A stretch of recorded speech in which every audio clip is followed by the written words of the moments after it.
Avant de commencer, n'hésitez pas à vous abonner à la chaîne et d'être courtois dans les commentaires. Du côté du Mali, une patrouille militaire à Bamako plutôt rassurante.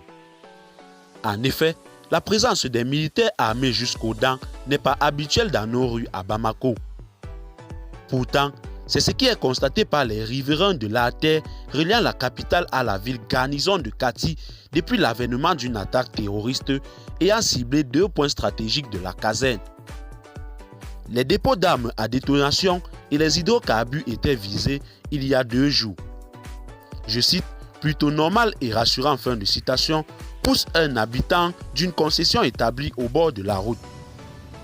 Une source contactée au sein des forces armées n'a souhaité commenter cette opération de dissuasion et de sûreté engagée par les autorités de la transition.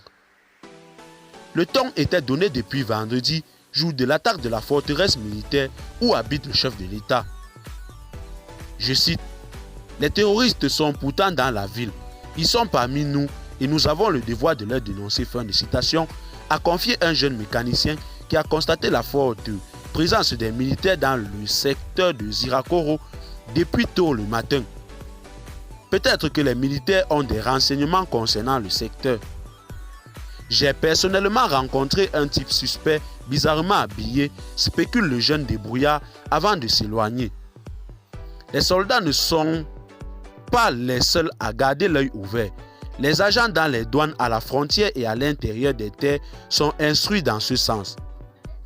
Des passagers sont interpellés à Eremakono, frontière Mali-Burkina Faso, par les soldats de l'économie. Les policiers et gendarmes multiplient les patrouilles ciblées et les fouilles au carrefour. Des descentes dans les marchés et autres endroits publics ont permis aux services de sécurité d'interpeller une centaine d'individus suspects. Les mêmes efforts sont demandés aux populations pour démasquer les malfaiteurs tapis dans l'ombre avant de recevoir l'instruction de passer à l'acte. En ce moment, ça serait trop tard. Eh bien, chers téléspectateurs, c'est tout pour cette note d'information. Que pensez-vous de cette patrouille très rassurante du côté de Bamako? Laissez-nous en commentaire vos impressions et à très bientôt pour une nouvelle note d'information.